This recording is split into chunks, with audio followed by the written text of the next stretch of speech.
Who I am and who my friend is. Great.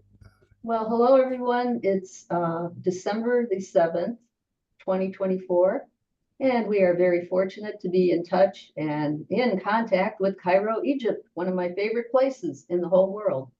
And we are happy to bring a couple Egyptians, one who is a speaker and the other may also be a secondary speaker. Our major speaker is Emad Aysha, who is very big on the continental European science fiction. He's been to Balticon and he's very well known in Egyptian science fiction circles. So with that, he asked me to make a very brief introduction and he'll continue with this introduction. I'd like to turn it over to Emad Aysha, who will be telling us about satire in Egyptian science fiction. Take it over. Uh, just to, I'll first of all explain what interested me in this field.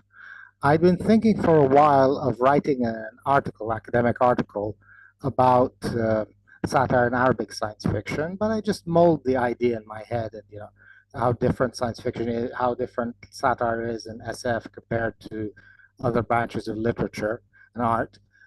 But what finally convinced me, spurred me that I have to research this, and I mean extensively research it in the case of Egypt, was a lecture I attended at a French institute here in Egypt. It was in English, and they were talking about great songwriter, poet, and composer in Egypt, Sheikh Imam, who was also a great satirist, caught the trouble all the time under Nasser, under President Sadat.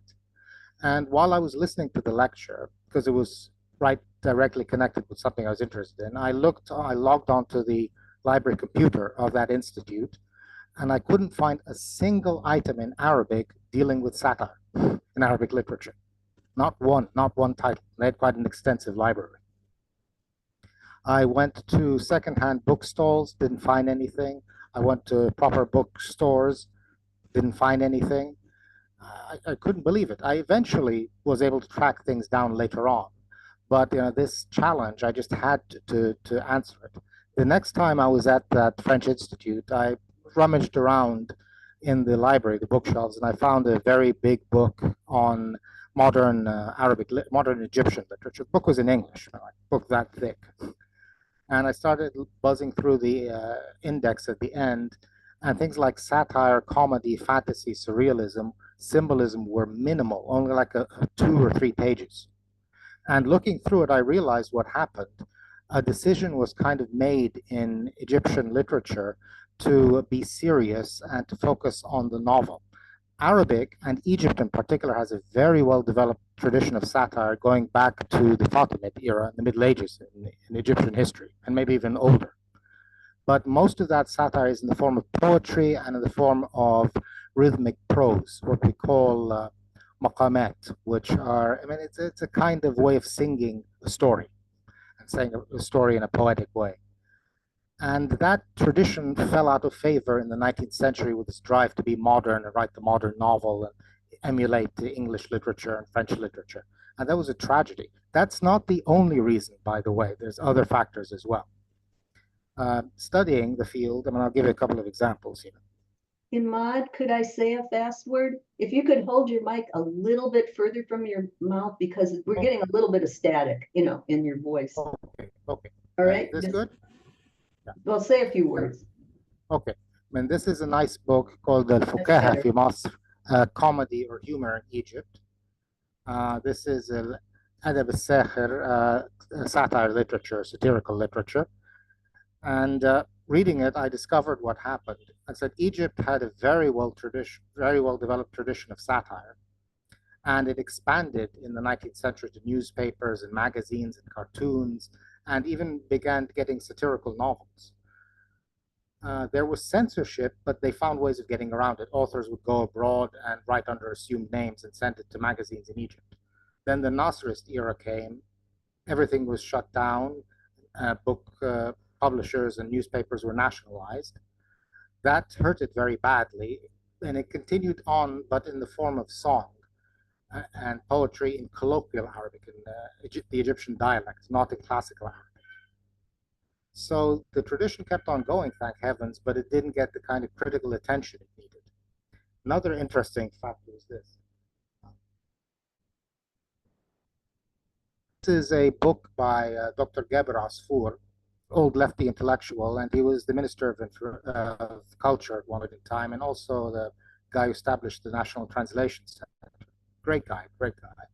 And he revealed in an essay talking about the 1960s, a decision was made in the regime to promote socialist realism and Marxist historicism at the expense of everything else, including satire, surrealism, romanticism, and even Sufism. So all of those things were sidelined. That's why we have lots of satirical literature, but we don't have much literature on the literature. We don't have much academic studies of it in Egypt. And thank heavens, one of the areas that satire continued in Egyptian literature was in science fiction and fantasy, which brings me to the topic at hand. Now I'll share my slides and then I'll shut up and let Ahmed fill you in on the contemporary scene. Okay, share. Okay, there's my. Yeah. Okay. The Man Who Japed, one of the first Philip K. Dick novels I ever read, and it's a satirical novel. Japing is making fun of something. They're in a totalitarian regime, and he attacks the statue of the dictator who founded the regime, and melts it, and makes it look like it's going to kick its head off. It's picking up its head like a football, and going to kick it. And he even makes the cohorts, the shock troops of the regime, laugh when they see the statue. That's how powerful laughter is and how subversive it is. And here's a great quote from Robert Heinlein. We regret to inform you that the city of Acapulco has been completely destroyed. This message brought to you by Triple S Lines, speed, safety, and service. And that's the kind of humor you see in RoboCop. You find that in Robert Heinlein, literally. So there's lots of satire and comedy in fantasy and science fiction, going way back to the beginning. Lucian of Somosta in the 2nd century, satirist who wrote essentially the first science fiction story. Gulliver's Travels, it's satire. It's making fun of England at the time. And get this, Gene Roddenberry wanted Star Trek to be Gulliver's Travels in the future. He didn't actually want it to be a wagon to the stars. That was William Shatner's idea. Can everybody hear me? Can everybody hear me? Yes, I'm hearing you just fine. Yeah, I appreciate all that. Yes, we can hear you. The US. Yeah, thank you. Other examples, Max Headroom, Brazil, Hitchhiker's Guide to the Galaxy, Star Trek again, Bread and Circuses, They Live, Strugatsky Brothers in the Soviet Union, the only place where you could get dissent. But I mean, these are some examples, but here is probably one of the best examples I can think of why we need it. I'll explain it. A TV series, a fantasy comedy series called Get Selima. Get Selima, the girl, her name is Selima, and she came, so it means Selima came. But in Arabic, in Egyptian Arabic, means thank heavens it wasn't a disaster. Like if you have a car accident but nobody gets hurt, you say Get Selima. Selima means safe. So when the title itself is satire, she gets zapped to a magical kingdom with her kid brother, and she goes to a city, first of all, where everybody in it is greedy. Then she goes to another city where everybody is pompous and everything's showmanship, keeping up. Then she goes to a city where everybody is ignorant and they love ignorance and illiteracy, hate intellectuality. And you can tell while you're watching the series, very funny series, is that they're describing Egypt. Egypt is a society full of people, screwing people over jobs and inheritance and these kind of things, which happens in that first city. Egypt is a city that's obsessed with appearances, and you go to shops and you find the lights turned on in the daytime, all these neon lights and everything in the daytime, and they're stealing electricity from the electricity poles. And it's in the daytime, they don't actually need the electricity. And things like that. And also, Egypt is a society which doesn't actually respect intellectuals or treat them nicely or portray them nicely. They're portrayed as geeks and weirdos and people who can't live in the real world. So the work, while it's a work of fantasy, it's dissecting, it's slicing up Egyptian society beautifully, and it's doing it through world building. You take an aspect that you don't like and you explore it to the fullest. And in the process, people, normal people, will begin to recognize these salient features in their society that they otherwise wouldn't see. This process of exaggeration that you get in cartoons. And wouldn't you know, you could do essentially the same thing in science fiction. Read, you have the Ferengi in Star Trek. Um, uh, Pure intellectuality, no emotions, you get the Vulcans. And the opposite, excessive emotion and rage and anger, you get the Klingons. But to be honest, they do it nicer in fantasy. And Ahmed, he's a fantasy writer more than a science fiction. I'm the hard science fiction writer. I'm the guy behind the times.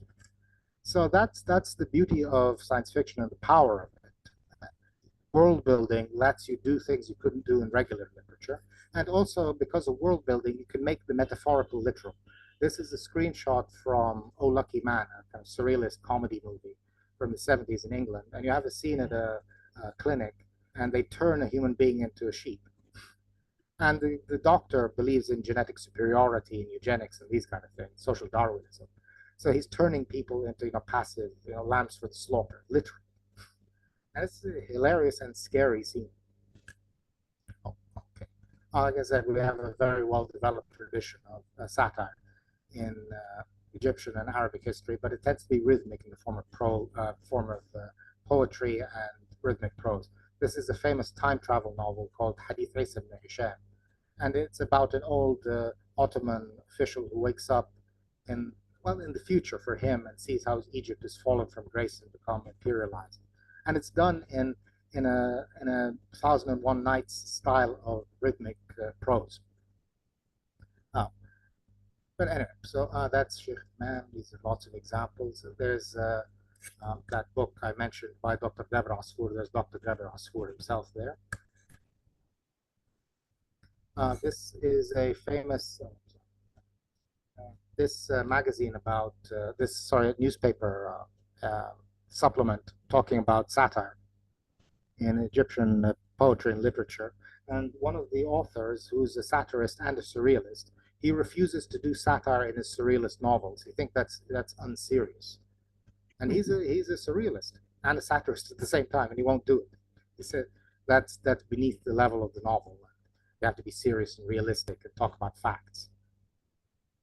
So that's what's happened in this kind of bifurcation in the Egyptian intellectual scene, the Egyptian mind, between topics that are serious and worthy of literary criticism and just jokes and things you do say drinking coffee or complaining about your problems, which is a real shame. But thank heavens, science fiction and fantasy in Egypt, that from the very beginning had kept that germ of satire, and it's gaining traction now and getting big. Now I'll stop here and I'll leave it to my friend Ahmed, and I can come in later if need be. Very good.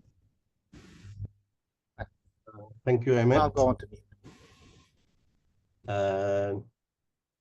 As Ahmed said, satire is a big part of the Egyptian heritage in folklore and in modern novels. We always find a way to use satire in our works. And when science fiction and fantasy was introduced to the Egyptian literature, there was a lot of writers who infused satire with their works, like Dr. Ahmed Khalid Tawfiq. He wrote in fantasy and science fiction, and his most famous character, Rifat Ismail, is famous with his uh, funny and critical comments on society, and his novel Utopia, even though it's a grim novel that portrays Egyptian society in the future as this dark and this great divide between the rich and the poor. It is not devoid of satire. And me myself tried to write satire in my science fiction stories and novels. And one of my project is a collection of short stories about robots, trying to taking inspiration from the works of Asimov. And in one of my stories, there is a robot who heard people laughing at a joke, and he wants to understand what is a joke and what is humor, and he wants to learn. And as he tries to learn humor, he is less function in his job. He like being less robotic and more human. Um, and the other science fiction writers, especially in the young generation, the new writers of science fiction in Egypt. One of them is Mu'taz Hassanin. He writes in fantasy and science fiction, and he always employs satire and comedy and humor in his works. One of his short stories is The Day After the End of the World. There is a man who hears about the end of the world is coming and the life will end on Earth, and he refuses to believe or accept it. There is no way the life will be ending. So the next day, he wants to go to his work, his job, and there is no one in the streets, and he wants to the metro station, and he can't find anyone, but he still refuses to accept the fact that life has ended, and he wants to get to his work at any cost. And we follow his journey trying to get to his work through this empty city. Another one of the satire writers in science fiction is Wael Abdulrahim. In one of his stories, there is a man, we suppose he's a man, examining an alien, and he described how he looks weird and his color is off and his feature is not usual. And at the end of the story, we discover that the protagonist is an alien and he is examining a human from Earth. So a lot of science fiction writers try to use satire and humor in their works, and it can be a great tool to critique something, to comment on society, to comment on regimes. Some of the satire works trying to um, implying that we are not accepting what the regime is doing, but we can't say it directly, so we use another world or another timeline or a parallel universe to critique this another society, but we are critiquing our own. And Dr. Emad himself, he wrote many stories that on Mars, but he is criticizing our world. He criticizing the Arab states for what they are doing. Even on Mars, they are divided. There is this problems between even the same neighborhood in the same country. So I think that satire is a great tool to criticize and to use in resistant literature. Thank you. Well, thank you very much. And hopefully we will get maybe some of the names in our chat in English, in Latin script, Roman, whatever we call our script, so that we can try to look these people up. And Ahmed said that most of the writers you're citing, Ahmed, are both of you are only in Egyptian or only in Arabic. So we won't be able to read them in English anytime soon, but that's a good project to try to get some of the short stories by your favorite authors into English. And certainly I would get them out somehow, on my web pages or whatever, so that people will begin to think more about Egyptian science fiction. I know some of our people from our Tucson science fiction group will be coming and viewing these. We usually get a lot more people after, when I put it up on YouTube. So there may be comments, there may be questions. And if we could have sort of a list of the titles, and these books. I see a second one has just come in from Emad, and I will paste these very diligently. Oh, and everybody save chat. The way that you save chat, you can get these links, is to go up to the three dots at the top, and it should have save chat. It may be at the bottom if you're on a device. Sometimes it's located different, but usually it's three dots. And we appreciate so much, Ahmed, what you're sharing with us, because knowledge is not equilateral. The people in the US are a lot less able to understand others because we don't reach out enough. And that's what we're all about here. And do you have any other comments, Ahmed, about your your conventions, either of you, your science fiction community in addition to the writers? Do you have science fiction cons in Egypt? How about We have the Egyptian Society for Science Fiction. We meet regularly every month to discuss the new project in science fiction in Egypt. We can pick a novel. We all of us would read it, and we then discuss it and comment on it. And there is contest or competitions to write short stories and publish it in collections in books. I think the Egyptian Society for Science Fiction is the biggest community for science fiction in Egypt. And there is also another online community I created with some of my friends about the fans for science fiction, and we have a lot of discussions, and we write short stories and share them with each other to comment on them. There's also some of the science fiction publications in Egypt. One of the publishers called Manshurat Wales or Wales Publishes. They have a monthly magazine called Khayal or Imagination, where they publish short stories and essays, um, translate short stories from English to Arabic. Also, there is another publication called ما وراء الخيال, Beyond Imagination or Beyond Fiction, that also publishes short stories and essays about science fiction. That's fantastic. And if we could get some of those maybe websites of the publishers, that would be very interesting. They might actually feature an English button where you can switch over, whatever. Though it's amazing, and you have quite a bit going on, and now we're starting to know. I'm sure at the Worldcon you're represented, right? People from Egypt go to the Worldcons if they're not too far away, and I think I've seen lists of Arabic science fiction. So, but it doesn't trickle down to the rest of science fiction fandom. Unfortunately, a lot that goes on in Worldcons at the highest level, which is very international, doesn't get down to the local science fiction people, and they remain quite limited in many senses, not by wanting to be, but they just don't realize what's out there.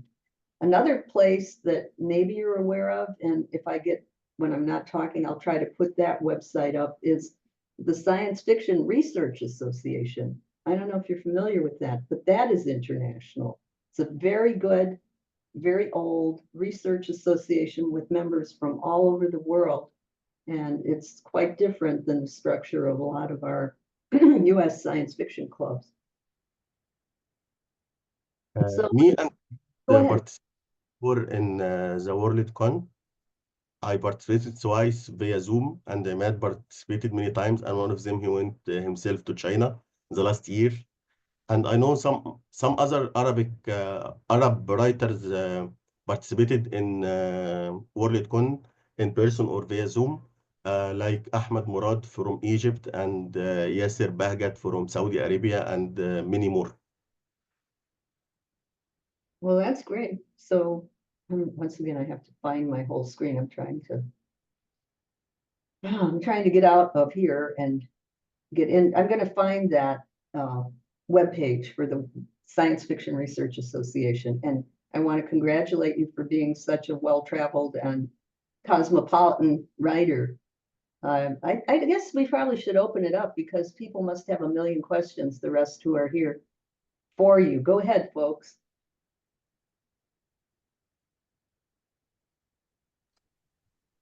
Yeah, I have a question.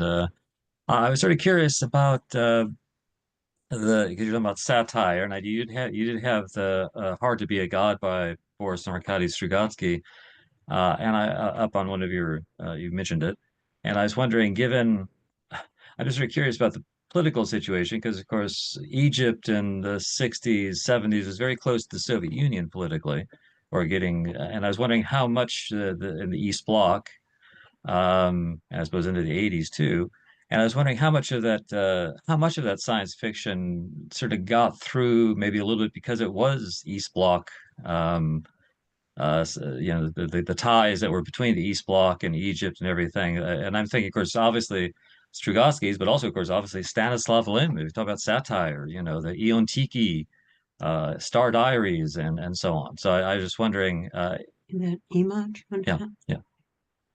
So if I was wondering if any comments or any thoughts on that.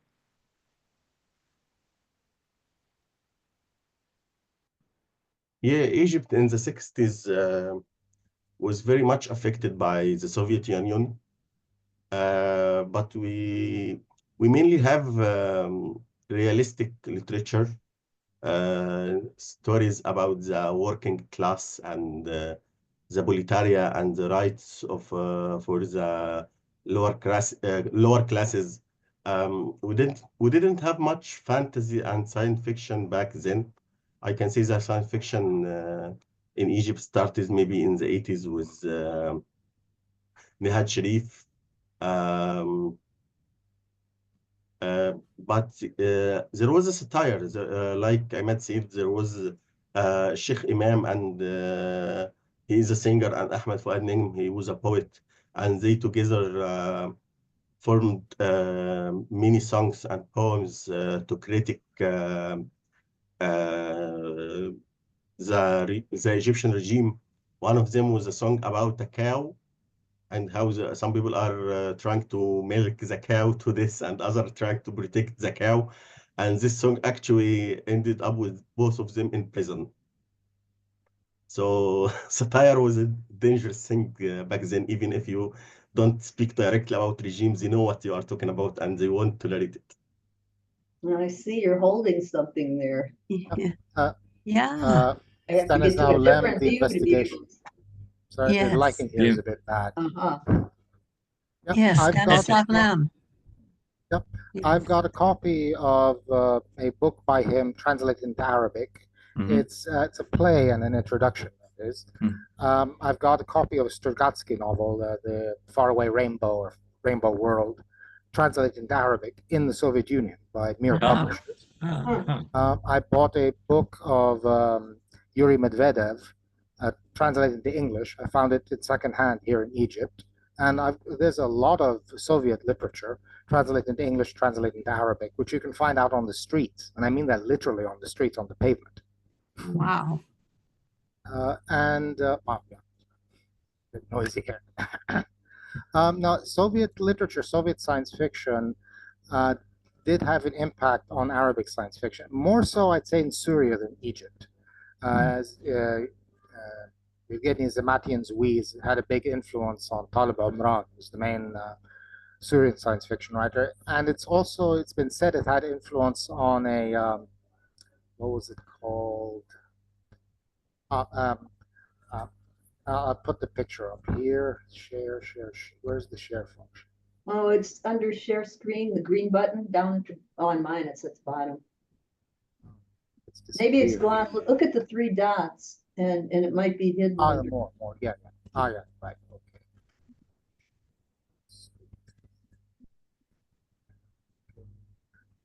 Oh, yeah.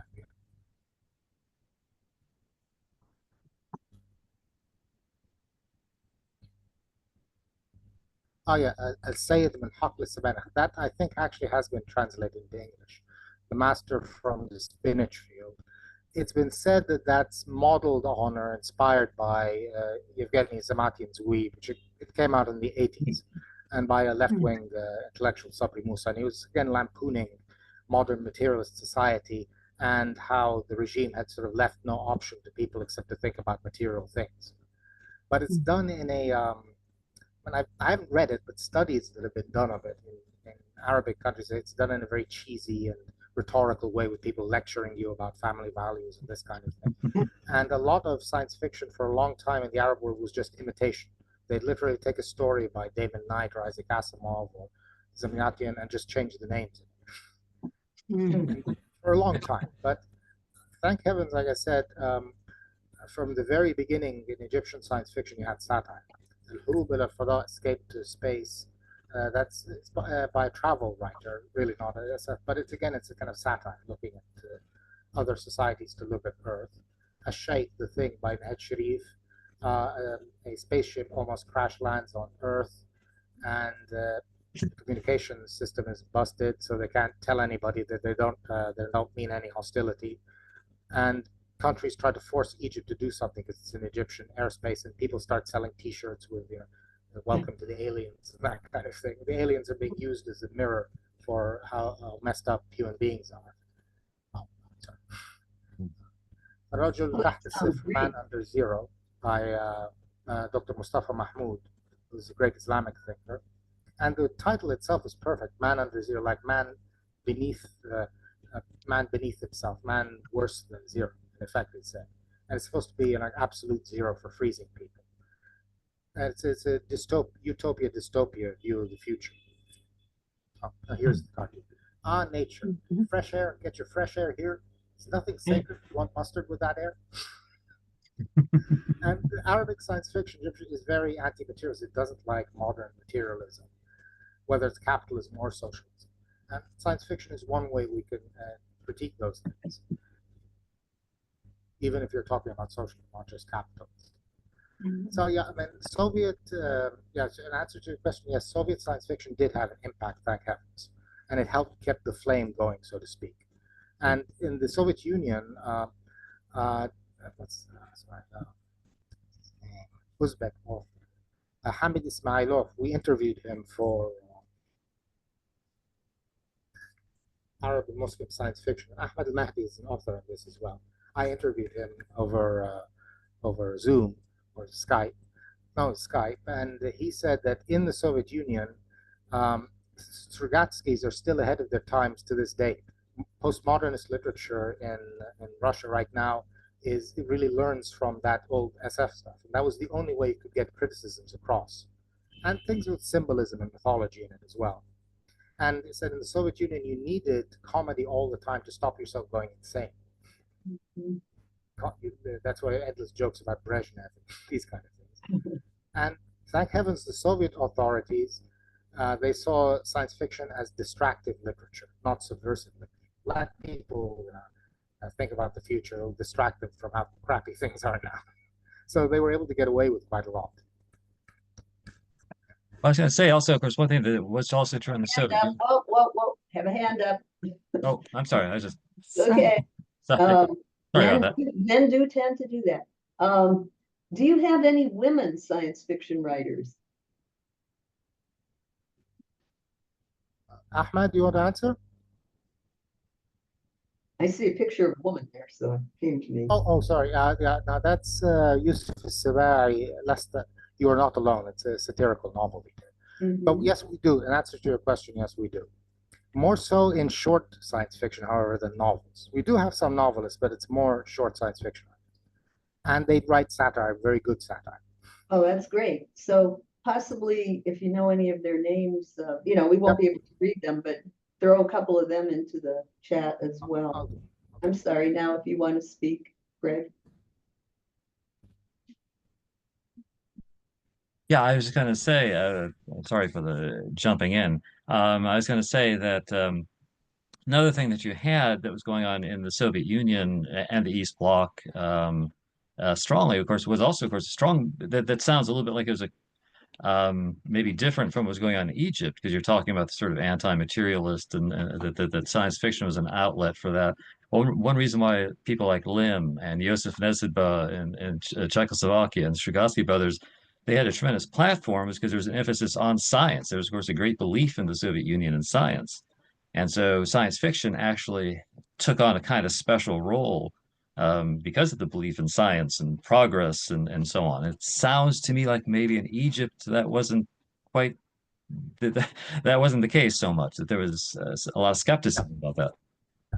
In the early days of Arabic science, across the board, Egypt, Morocco, Syria, you name it, there was Kuwait, there was a fear of not so much science, but modern science and Western civilization, Western modernity. And this would destroy family values and this sentiments and intimate bonds, and it would unbalance the balance of nature, God's bad. So you have this kind of Frankenstein syndrome, Frankenstein type scenarios of the dead being back to life, brought back to life, or somebody being made young again, or things about cloning, or things about cryogenic freezing. And across the board, you find a lot of hostility. And Dr. Mustafa Mahmoud was one of those hostile people. His early science fiction was very spiritualistic and saw the East as a refuge from all of that. Now, that was true back then. Since the beginning of the end of the 20th century, beginning of the 21st century, things have changed. And since the January Revolution, Ahmed Al-Mahdi, he's one of the new generation. I'm technically an old timer. See my they're much more self-confident. They believe in using technology for good, for a future that we want to determine for ourselves. People think about indigenous futurisms. Um, Ammar al-Masri is not a satirical author, but he's the very staunch religious kind of sentiment in his novels. But it's still full. I mean, there's skepticism of modernity, materialism, and conflict, and things like that. But he believes that the answer is technology, but pushed for a moral purpose, and human beings learning humility, that there's other life out there, and they can be just like us or even better, and they can help us. These kinds of, and he said so explicitly in his latest novel. It's called The Great Game, which is taken from Rudyard Kipling. Um, Human beings and alien races at war with each other, colonialism and these kind of things, and human beings having to help other races fight for their freedom and stop thinking that they're special. It actually explicitly says that in the story. And the hero, Noor, is an Egyptian boy. You can tell it's Ammar. So, I mean, yeah, there's growing self-confidence, and there's none of that pensiveness anymore. And that was the ice was beginning to thaw by the late 1990s. There still was hostility in the 1990s. There was a novel actually by, what's her name? It's a novel called Garimet Alam, The Crime of the Scientist, about cloning, and about gene splicing, putting chimpanzee genes in you. And it's written by, I can't remember her name, sadly, I've forgotten her name, but an Egyptian author, a woman who is a scientist trained in genetic engineering in the Soviet Union, and she was still hostile all أميمة the way to the خفاجي 1990s. Yeah. أميمة خفاجي. Yeah, Umayma Khalid.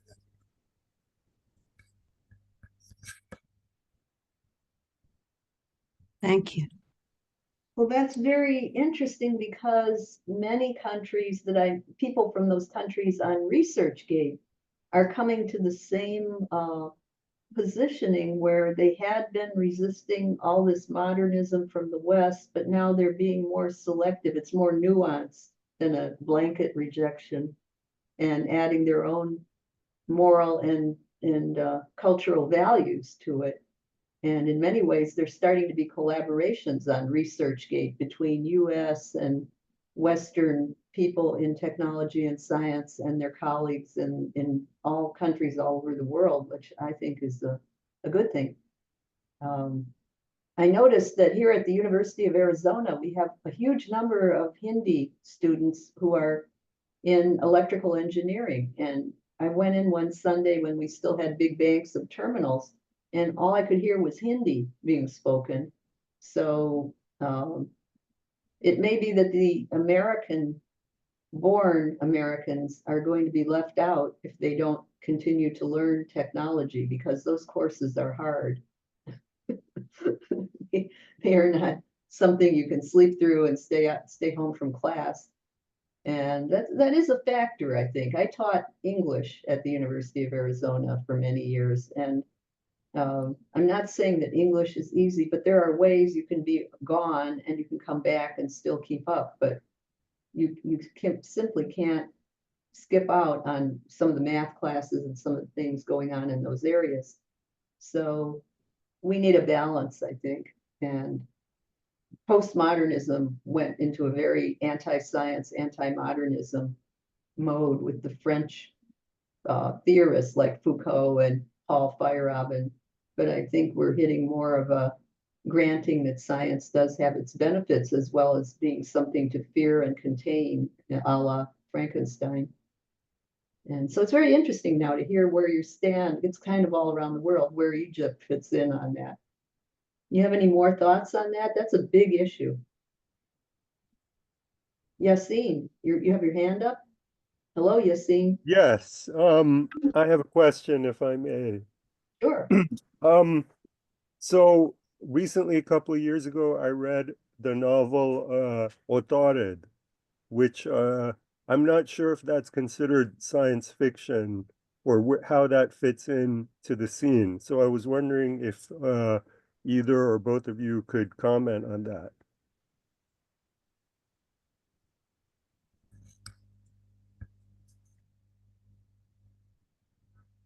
Ahmed? Yes, Utarid is a dystopian novel. It could be considered science fiction, just like 1984 and such novels. And dystopian novels became famous in Egypt after the Egyptian Revolution in 2011. And many writers, me myself, wrote dystopian and post-apocalyptic novels. There was Atarid, and there was At-Tabur or The Queue by Basma Abdelaziz, and I wrote Malaz, City of Resurrection, a post-apocalyptic novel set in the future, and it was translated into English by Dr. Emad. I wrote another novel called The Black Winter about a nuclear winter in Egypt after World War III, where the nuclear weapons were used. It more post-apocalyptic more than dystopian, but it portrays a grim future. So I think dystopia and post-apocalypse are part of the science fiction. So yeah, it's a science fiction novel. How do you view a film like Soylent Green? Are you familiar with it? That was made in the U.S. Does that Yeah. resonate in Egypt? Oh, yes, you'd be surprised. I used to teach Arab society at the American University in Cairo, and I used a couple of scenes from Soylent Green. The opening sequence where it shows you human history and overpopulation, and then you get a scene where they're recruiting this guy to go and kill the executive, and then you have at the building where the executive lives, and they're talking to the porter, and the guy says, "My name is Charles." Charles what? Charles nothing. I had my surname changed. So I told my students this funny story. A sociology professor friend of mine in Egypt is complaining about her porter, the bawab, we call it in Egypt, and he got somebody who was his brother to replace him. Then it turns out it wasn't his brother. Said, "Yes, but he could be my brother. He looks like my brother." Wow. So the interchangeability of the furniture that goes with the apartments. Yeah, They called the yeah, girl furniture. Do you remember that? She said, "I'm yes, the the furniture." woman. Yeah, yeah, she's furniture. Women as a sexual object, literally, Americans. Yeah. So So it's very, I told the students that this person who changed his name, he's living this overpopulated world. He feels completely insignificant. The one thing that he can do to assert himself is to, you know, play around with his name. I said that's the same thing with the porter in Egypt. And my God, the scene where they're recruiting the guy to kill the executive, that place looks like a place in Egypt called Atara. It's where you have the street hawkers and people selling bags and leather goods and these kind of things, and it looks almost exactly like it. And another novel. What was it? About overpopulation. Stand on Zanzibar yeah. by John Byrne. I'd read it in England, then reading it again in Egypt, you related to it in a completely different way because Egypt is a very overpopulated country. You feel the same kind of psychic pressures on you, driving you crazy. Mm-hmm. So yeah, yeah. And how about, I don't know if you're familiar with this comedy that was done. It's based, again, these all go back to H.G. Wells' The Sleeper Awakes, but it's called Idiocracy. Have you heard of that? The movie Idiocracy, Yes, comedy, Mike Judge. yes, yes. And I've used that in class. it's all about, it starts with trees and the smart people not having kids, oops, and then it gets out of control. And in some quarters, that would be a very close to being suppressed film in this country now because of it's, it's not all about family values and bigger the better. But It is hilarious about how everything is a corporate thing and there's no self other than the corporate logos you wear. I've You know, only seen. oh, go ahead. Yeah, we used it in scientific thinking. It's sort of it is definitely satire. It's very crude in some ways. With the language of the future is a combination of Valley Girl and just extremely obscene. Every other word is the F word, and they cannot relate to people who speak in complete sentences. I see Alice has got her hand up. Go ahead, Alice. That's Greg. Actually, it was me again. This time I'm going to ask a Oh, question about the possible influence of American, well, not American, American and British, the television. Well, what were they showing on Egyptian TV? Because we have a friend who is from Iraq. He's Kurd from Iraq, and he was telling us about how in Saddam Hussein's Iraq, they were showing Star Trek, the original series. He didn't like it, but that's just a matter of his bad taste. But still, he he did like it. And I was wondering, yeah, of course, there's question of Star Trek, and we were bringing up the question of censorship, and I was remembering Rod Serling, who said who did the Twilight Zone. He said to get around some of the obstacles in 1950s America, and then also, of course, if we're talking about satire, has there been any picking up of the great, what in some ways the great modern British tradition, starting with Douglas Adams and Hitchhiker's Guide to the Galaxy, and continuing through some of the TV series, actually like Red Dwarf and Hyperdrive that's on right now. I was wondering if that's been present in Egypt at all, been shown on Egyptian TV, especially in these cases. That's a lot of stuff. in other words, what do you see from British TV, or is it done in Egypt? SF. Ahmad, would you like to answer?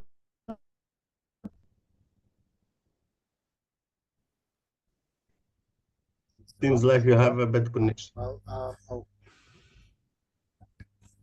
yeah, it's true.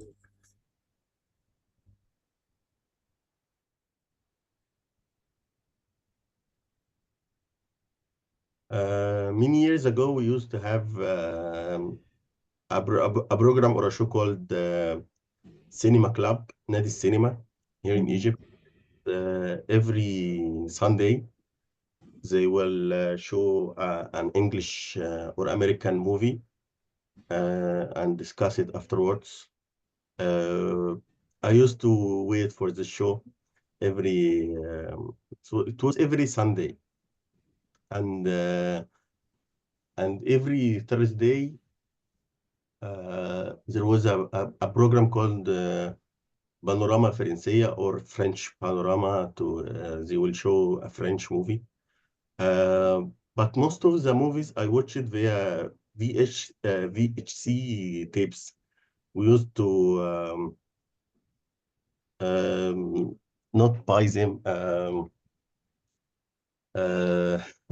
I forget the word. um, دكتور عماد أجر الفيديو تبقى بالإنجليزي. Rent, rent, renting tapes. Yes. We used to rent the VHC tapes, and I watched a lot of science fiction movies when I was young.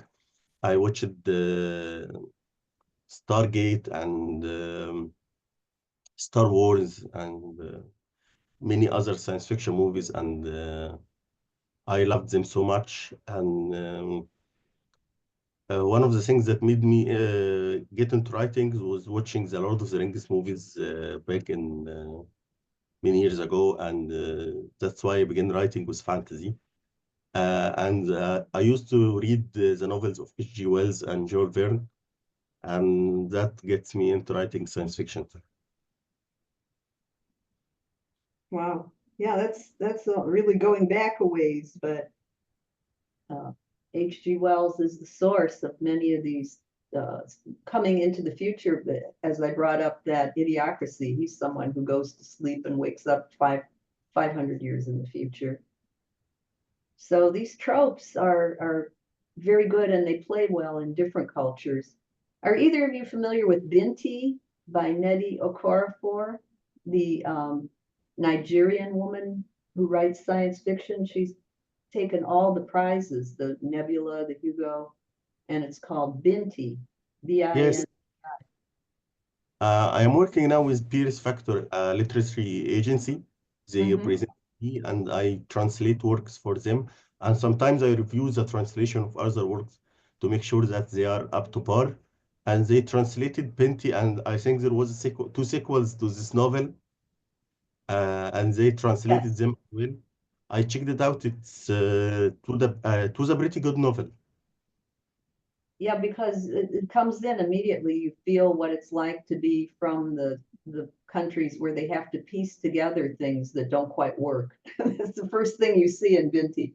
They have a transporter, but it doesn't work half the time because it's a used, rebuilt one, and that's all they could get in their country.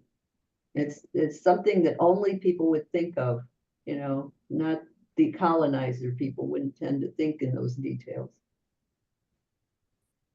So anyway, any other questions, folks?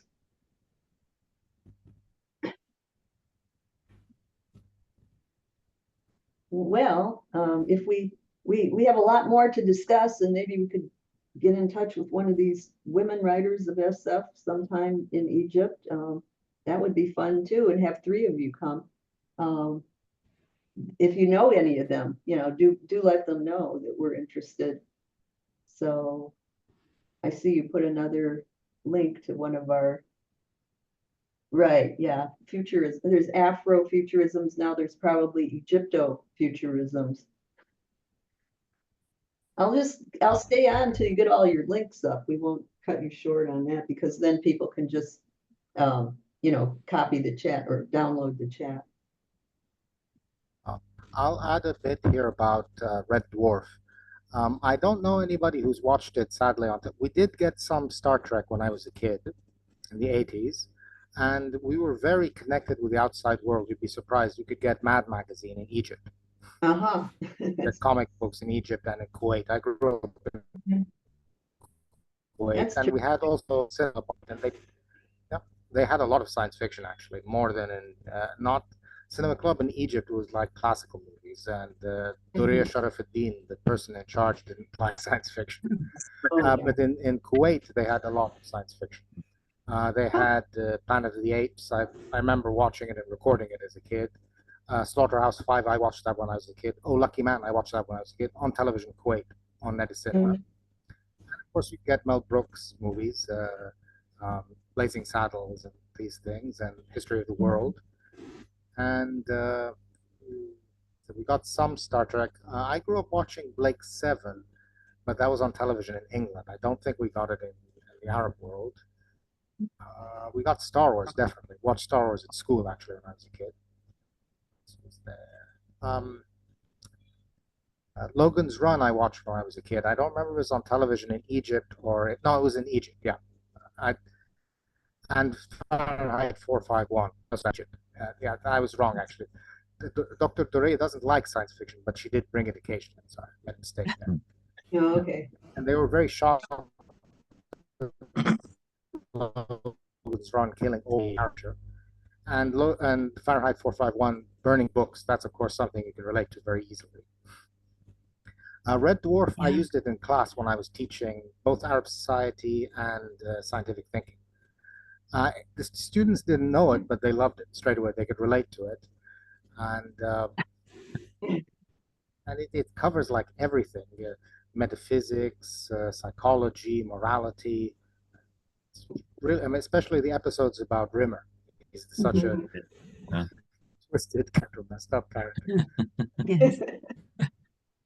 It really twists those usual tropes, doesn't it? It takes them in a very dark and funny way, the tropes. Oh yeah, and Max Headroom. I watched Max Headroom in Kuwait in 1987 when it came out, and I've used it in class. And it's Do you have any a connection with shock. Kuwait? Oh, I'm sorry.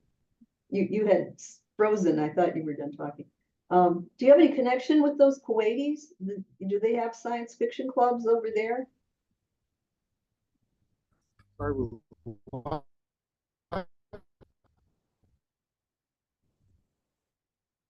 Oh, you're freezing. I don't know if you can hear me.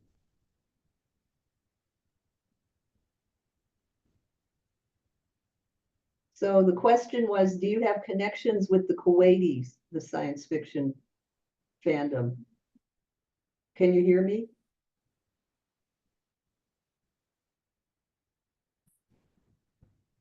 Honestly, no. I Yeah. was able to contact one author or researcher, sorry, who's in the field, but she doesn't get back to me frequently, and two authors, thank heavens. But one did comic books with science fiction, but mostly horror.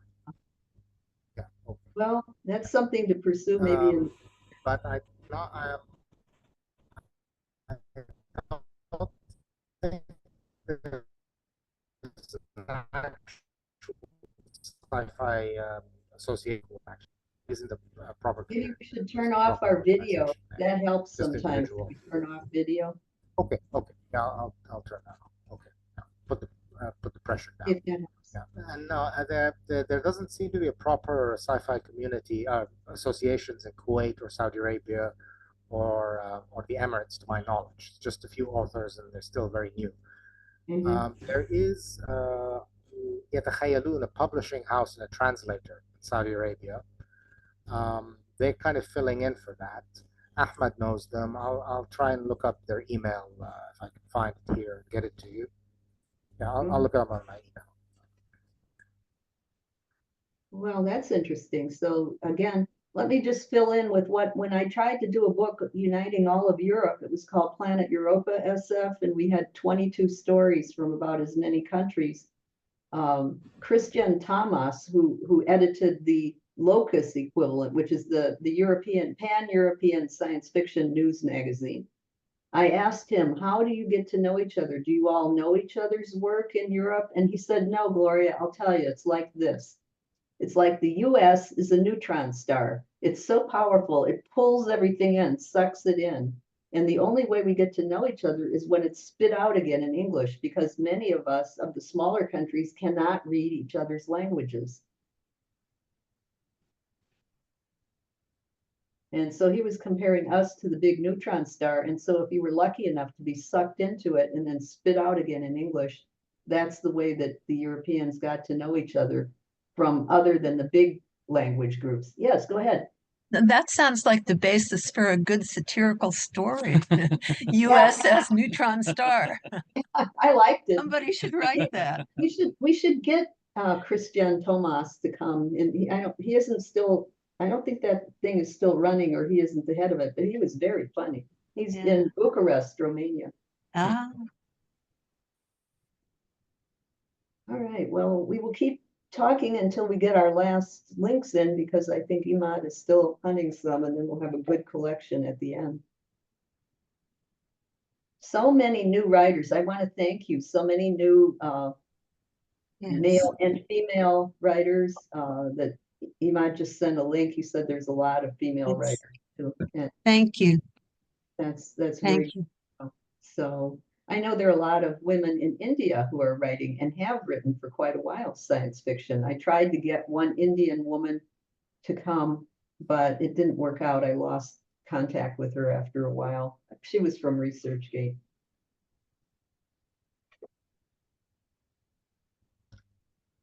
Oh, there's another. I guess that's a woman. That is a woman, right? Basma Abdel. Yeah. Basma. Okay. Basma. Who wrote The Cube? And we had one Bosnian Muslim who came and gave a talk over a year ago. Adnadin Yasarovic. He lives in Zenica, Bosnia, and he came and gave us a really good picture of Bosnian and Balkan stuff, which, you're starting to get further and further down in Europe till you start coming back up from North Africa and Egypt. And I think it's very interesting. We don't know nearly enough.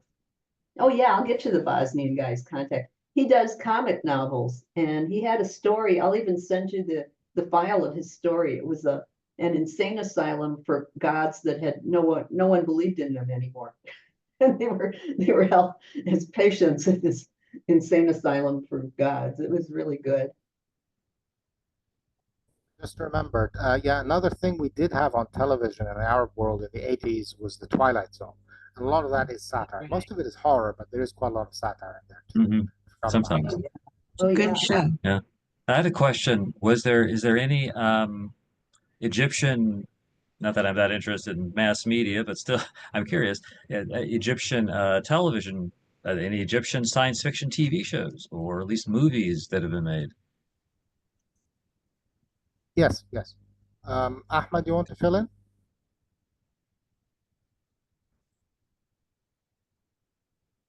Oh, sorry. Sorry, I was in mute. I was actually writing the email for Dina Hickel.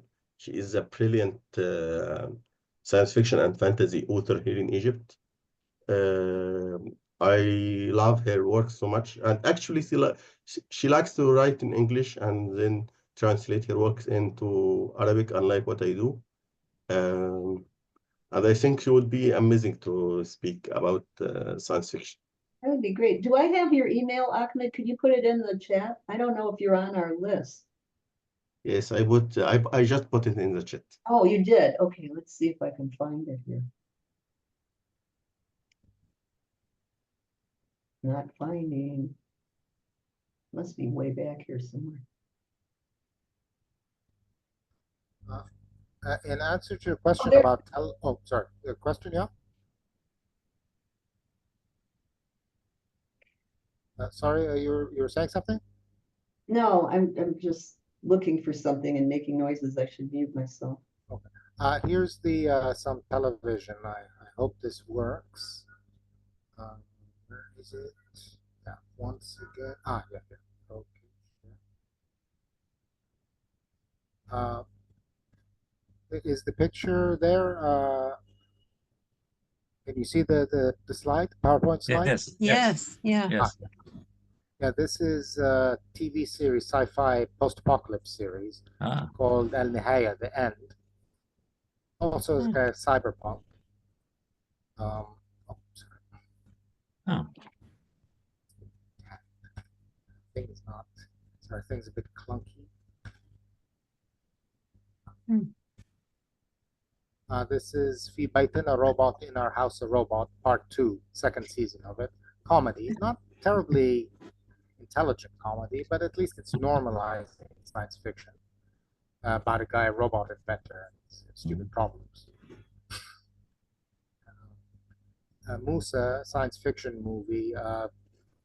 It's hard to describe because it's cyberpunk, it's a superhero. An inventor boy creates this robot called Musa, which he controls to fight for justice and fight against criminals and things like that. Musa.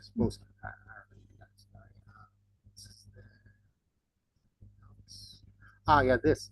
Ragul al-Annab. This was a hilarious TV series several years ago. Annab, it's a kind of herbal drink we drink in Egypt, and a purpley red thing. So a scientist accidentally creates a superhero, but it goes badly wrong in the end. The superhero doesn't want to be a superhero. He just wants to be a pop star. He wants to be a singer. And the scientist is angry at him because he's getting all the attention. And the police at the same time are trying to shut them down because it's making them look bad, that they're not the ones who are solving crimes. So they try to create a superhero of their own using special effects. And they bring a Turkish soap opera team to film the thing for them, because Turkish soap operas are so popular in Arabic countries. Yeah, they bring the photographic team for Al-Ashq al-Muharram, the forbidden love, to make this guy a hero. But of course, he gets humiliated in the end and exposed as a phony. And it's very cruel, but it's really, really funny. And they make fun of everything in Egyptian society. The police, politicians, opposition politicians, television, pop music, everything, and in a very fresh and new way, and with decent special effects. I mean, they're funny, but they work. Yeah. Yeah. Yeah, so it's growing traction now, and in Egypt, television you measure it by the month of Ramadan when we fast, because that's the big TV bonanza. Everybody's trying to push their new series and things. And now you're getting science fiction regularly and fantasy coming back in Ramadan. There was always fantasy, 1001 Nights, but they disappeared for a long time. They're gradually coming back in, and in a very satirical mode, which I told you at Get Salima, that came in Ramadan. So yeah, it's happening, thank heavens. But not that they talk to serious authors like us. They just make up their own stuff or imitate it from the West. There haven't been any proper adaptations to my knowledge. Maybe Ahmed knows about. They're trying to adapt, I think, Ahmed Khalid Tawfiq to television in Egypt as opposed to Netflix. Ahmed? Yes, they adapted Ahmed Khalid Tawfiq in Netflix for his paranormal series, but there was an Egyptian production about his other book called Al-Ghurfa 207 or Room 207, about a haunted room in a hotel, and it was Egyptian production. And we are looking forward to adapting more of Ahmed Khalid Tawfiq novels and collection of short stories into TV shows or movies. He is a brilliant writer, and he didn't get the recognition he deserved in his life. And I hope we can give his work the recognition they deserve to.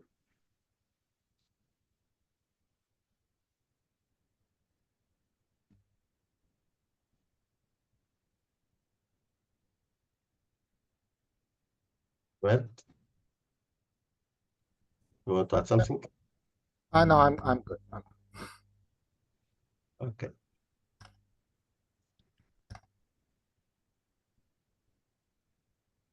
Should we go? Yeah. We have to go because our dog is going crazy. Okay, well, I'm just, Morning time. don't Should- forget to save chat. Yes, we already saved the Yeah, we chat. did, definitely. Thank you Okay, so much, Yeah, thank you. Ahmed and Emad, and we really appreciate it. It was very interesting, and I would love Very to see interesting. some of those Egyptian shows Yes, and Yes. books. and books. When you yes, translate them. when you translate them. Inshallah. Thank you. Thank you. Thank you. Bye. Bye. I Saving waved, chat but I got the camera off. Hey, everybody else, be sure to hit the 3 dots and save chat before they put a lot of things in there. So very much appreciate you coming, and I guess when you all say I'm finished, are you all done? Anybody not done saving chat? Okay. Had a question? Oh, go ahead. He just left. Oh, Greg? If you want Greg's email, I have it. Do you want me to put it in there? No, I just said that Yassine had the raised hand sign. I thought he would have a question, but he just left. I think he had to go. The dog was in need or something. Okay, well, I think we have quite a number of good starting points. We have a million miles to go, but everybody has to start somewhere getting to know each other. And we thank you so much. We're so honored to have you come today from Cairo, Egypt. And hope to have you back. And if you can round up one of those women science fiction writers, we'd love it too. And that would be great. So any other comments? Anybody? All right, I'm going to end it now. Have a good rest of your weekend. Bye-bye. My pleasure. Our pleasure.